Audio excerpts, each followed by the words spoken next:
An old preacher once said,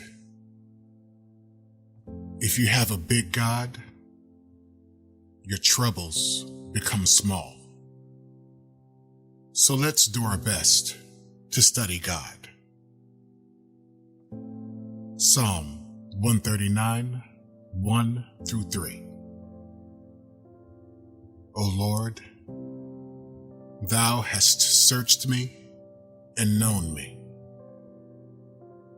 Thou knowest my downsitting and mine uprising. Thou understandest my thoughts afar off. Thou compassest my path and my lying down, and art acquainted with all my ways. Psalm 147, verse 5. Great is our Lord, and of great power. His understanding is infinite. Ezekiel chapter 11, verse 5. And the Spirit of the Lord fell upon me, and said unto me, Speak. Thus saith the Lord, Thus ye said, O house of Israel, for I know the things that come into your mind, every one of them. Hebrews chapter 4, verse 13. Neither is there any creature that is not manifest in his sight, but all things are naked and open unto the eyes of him with whom we have to do. After this sermon, I want you to be blown away at one of the most wonderful and, quite frankly, scariest attributes of God: His omniscience. When we say God is omniscient, we mean that He knows everything that there is to know. He is all-knowing. Think about it. There are no secrets to Him. There is nothing outside of the scope of His wisdom, understanding, or attention. His knowledge is perfect. For you and I to learn, we have to study or go through experience. But God doesn't. He knows everything.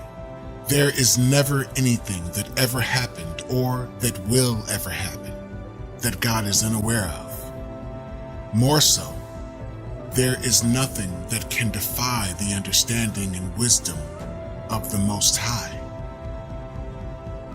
He knows everything about everyone. He knows everything about you. Not the you present to others, the real you. Not the you present at church. He knows the real you. A man once said, I've been married to my wife for 43 years, and there is still stuff about her that surprises me. There is nothing you can do in your life that will surprise God. He is all-knowing. God has never been surprised. Never in the history of God has He had to say, well, I didn't see that coming.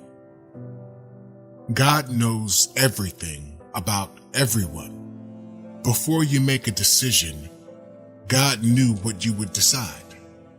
And God knew the repercussions of your decision. Not only does He know the repercussions of your decisions, He knows every single possible repercussion for every single decision you could have made. God sees everything at all times. There is no secret society that God is unaware of.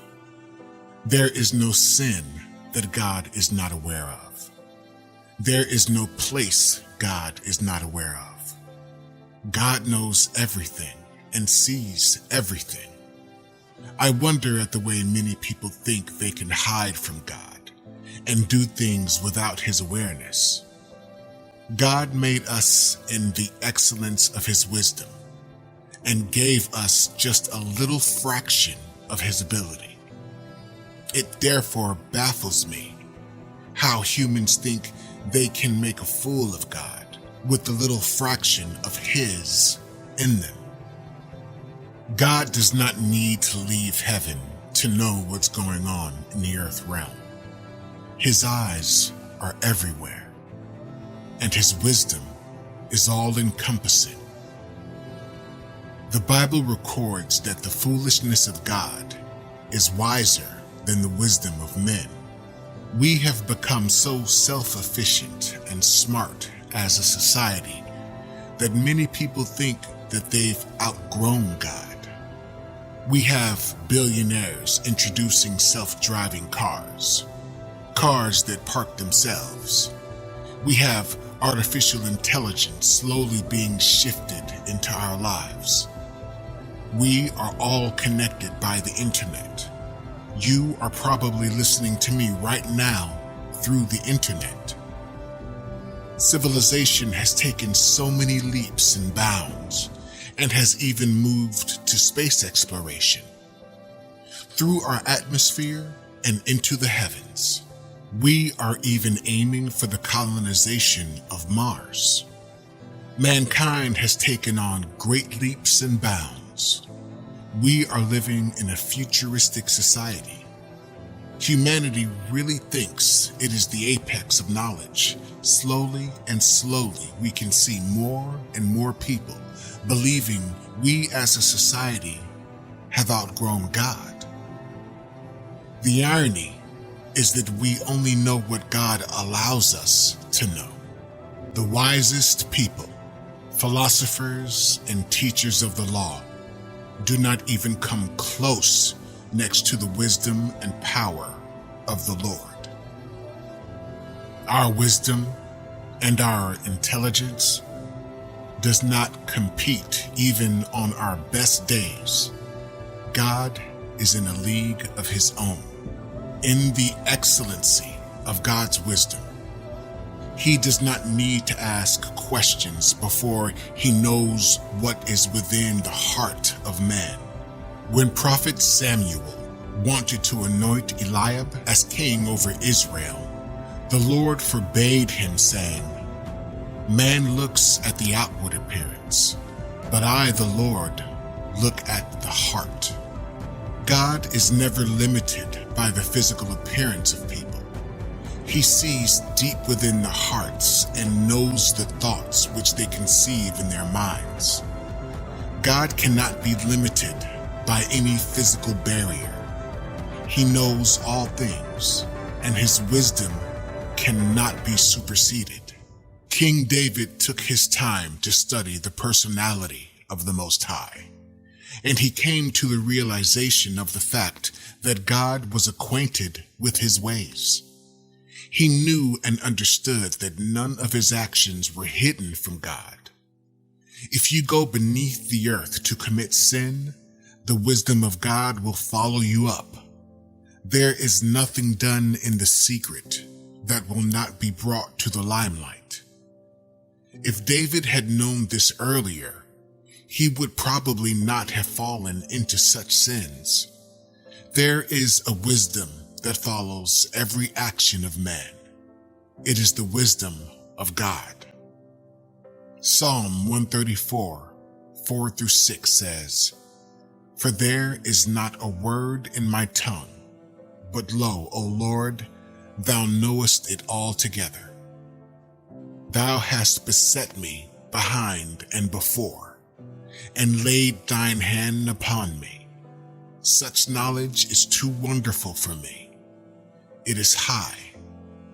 I cannot attain to it."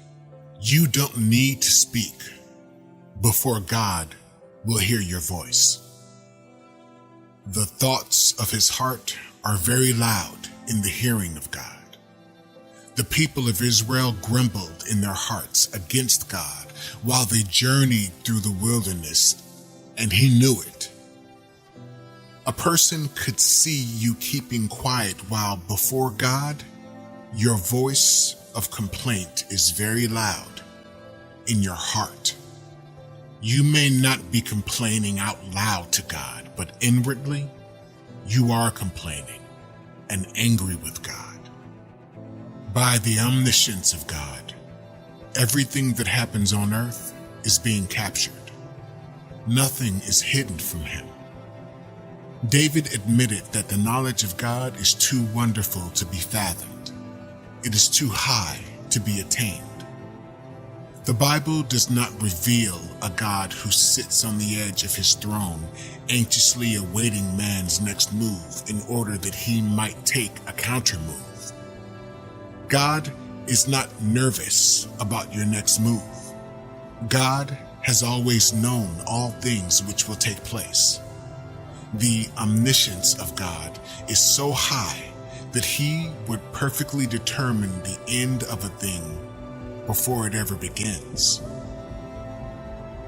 God does not have the feeling of insecurity that many people have.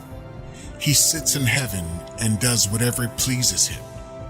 He doesn't have to keep moving around like the devil to know what is happening anywhere.